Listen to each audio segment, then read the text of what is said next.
Hey guys, what's going on? It's your boy, the Mad Kiger, and up here today, guys, I wanted to talk a little bit about, well, those games. There are good games, there are masterpieces, there are games that are a complete piece of crap, and then there's games that are disappointing. But there are some games out there that kind of fall in the middle, kind of. These are games that have a pretty good premise to them, yet they still feel shortened, and they feel like it's not as good as they could have been. And what I've got here is I've got a few games here that I wanted to share with that. Games that I think perhaps had some great premise to them, but perhaps weren't handled as well as they should be. So almost somewhat disappointing games, but games that I feel were kind of this close to being good. I've got some PS4, Xbox 360 and PlayStation 2 games here. And the thing is, there are a lot of games in my collection that I could talk about that feel like this. And so yeah, this could be a part 1 video. But anyway, let's get straight into it. The first game I want to talk about is Worms 3D. Now, growing up, I loved playing Worms on the PlayStation 1. Worms was such a fun party game. It was a simple concept. A 2D, you have these worms, you have crazy weapons, you take turns, and then you basically can, you have to shoot rockets at each other, and basically last team standing wins. Now, when the PlayStation 2 came out, they wanted to experiment a little bit and make it into a 3D perspective. Now, I understand the whole concept behind this, yet this game still feels like this game should have been better than what it was. Worms was such a fun concept growing up and such a fun game. It was a simple concept, but it worked. Unfortunately, when it made the transition to 3D, it just didn't feel as good, and they did do another one as well, Worms Fort Under Siege, and I don't know, man, like this game, I wanted to like it, and it's not a bad game. It really isn't a bad game, but it just feels like Worms was never meant to be played from a third person 3D perspective. It was always meant to be played as a 2D game, and they knew they messed up because when the newest Worms games come out, they went straight back to the 2D.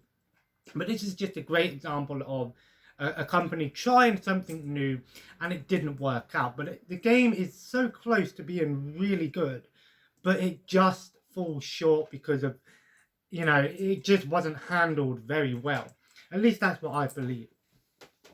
Another game that I've already talked about before in the past was Disney's Extreme Skate Adventure. Now, the thing is, Tony Hawk was some of the best games growing up. Even if you didn't like skateboarding, you couldn't skateboard, most people at least played at least one Tony Hawk game. And, they were really fun games. They were games that could be played by people who were an expert at Tony Hawk or newcomers to the series, because the game was a game that really felt like the more you played it, the better you got. But at the same time, it was fun for newcomers and, people that perhaps haven't played the game.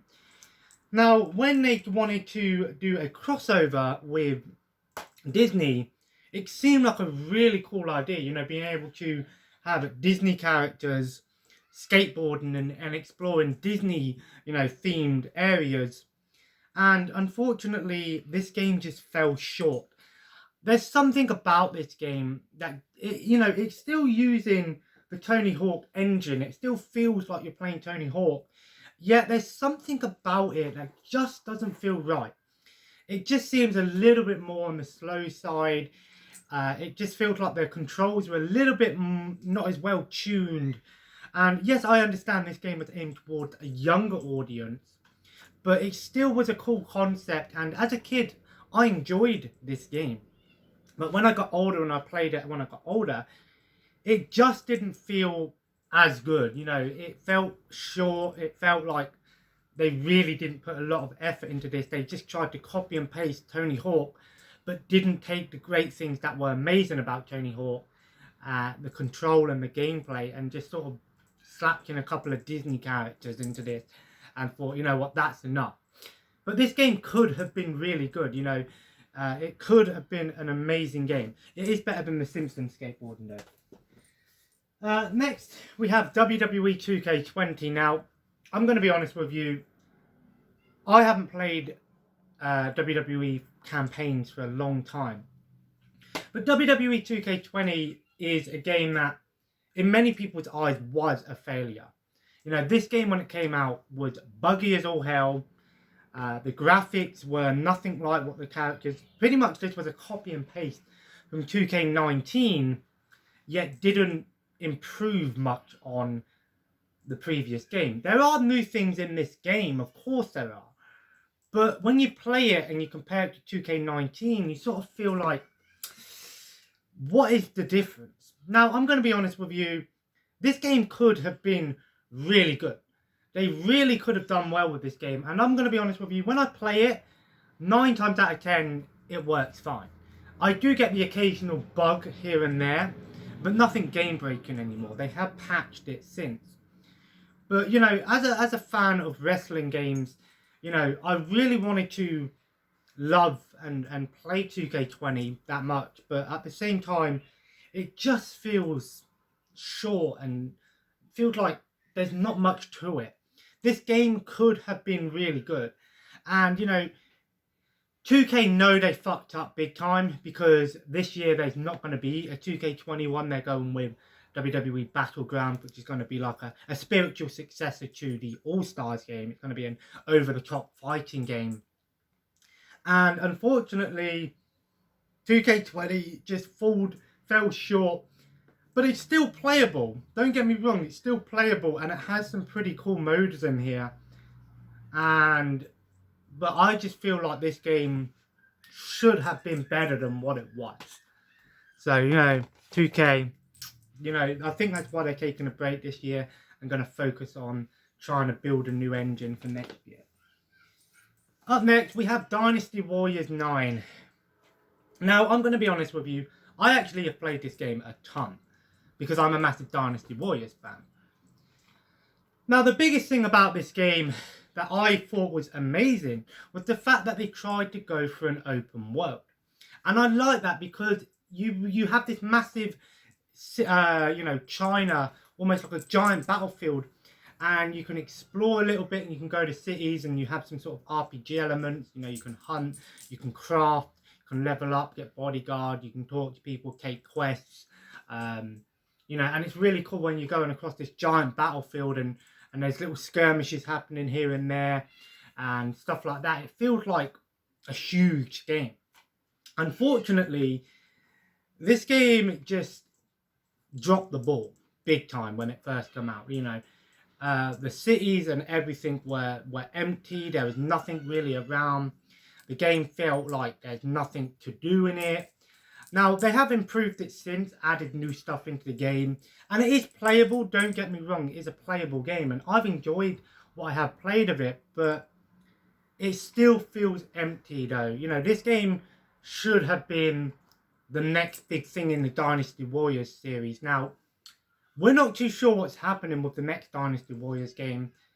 Chances are they might go back to the older style of Warriors instead of the open world, but I did like the idea and it had a great premise.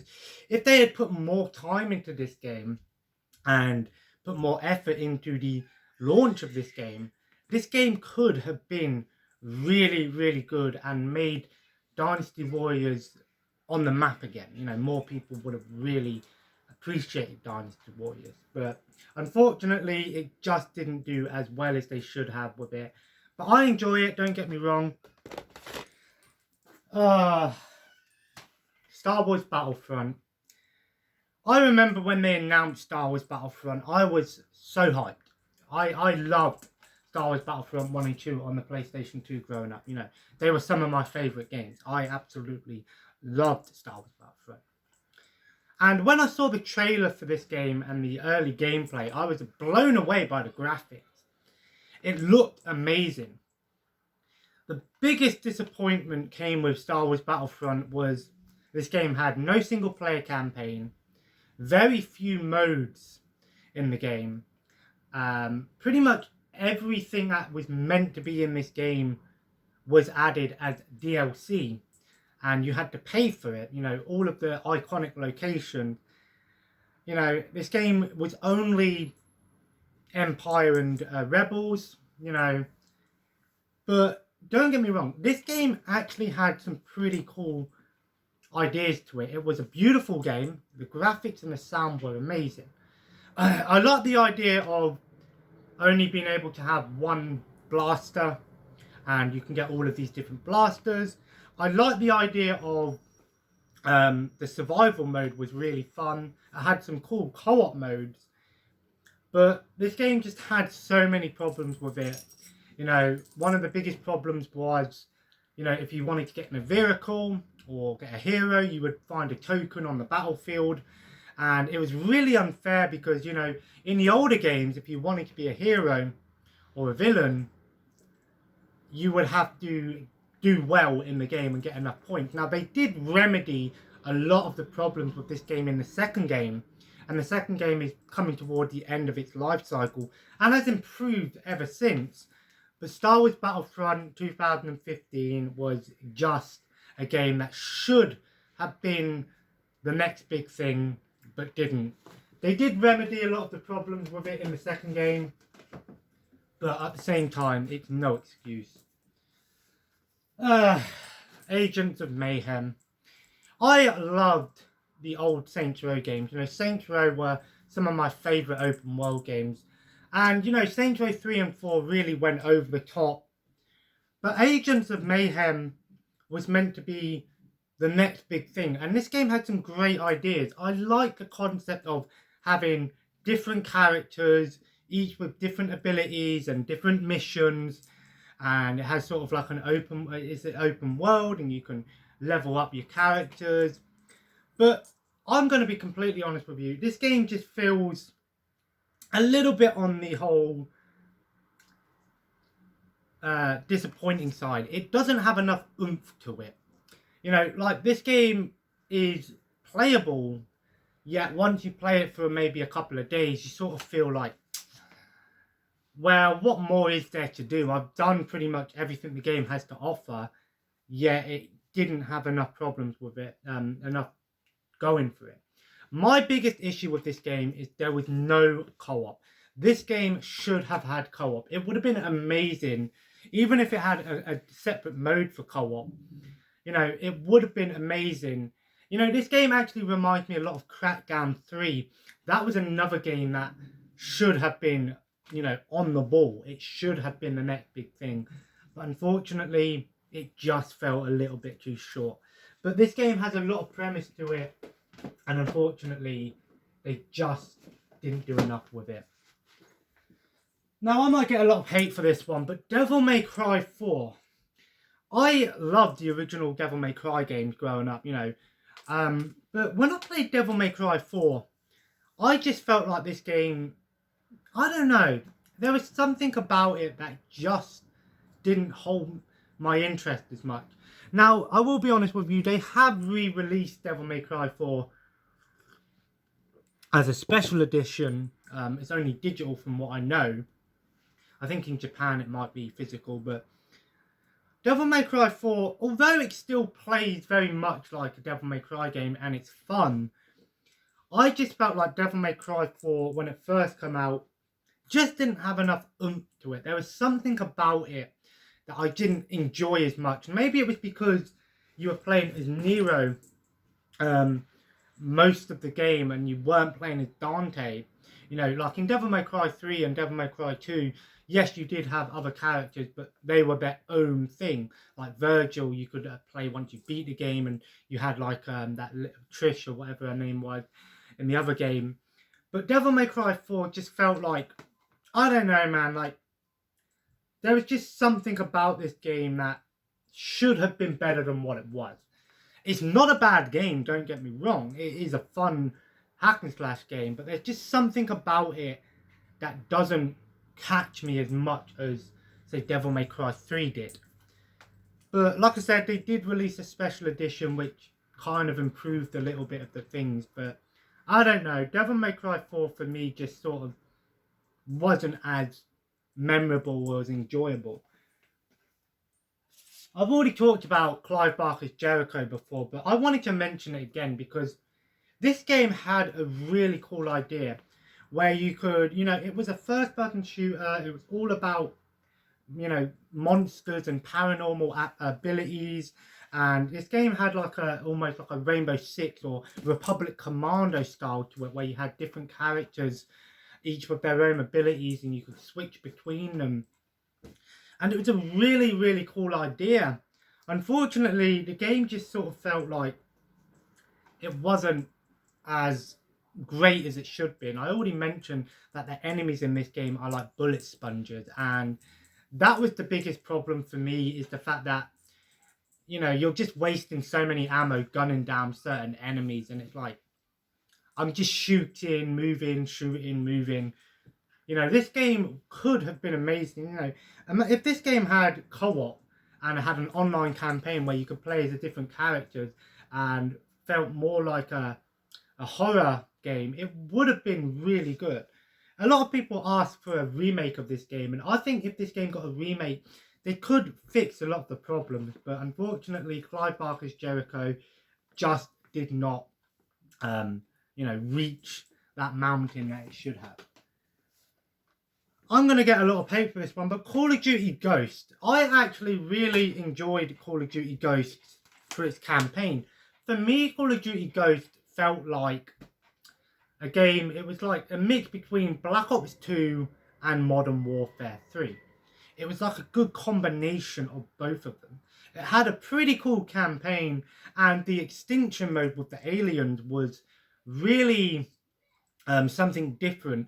A lot of people felt like the game actually, the multiplayer in this game was kind of bad because some of the maps were huge, and you have maps that were huge for modes where you only had like 8 people in there. And Call of Duty Ghosts gets a lot of hate, but this game actually isn't as bad as what people say it is.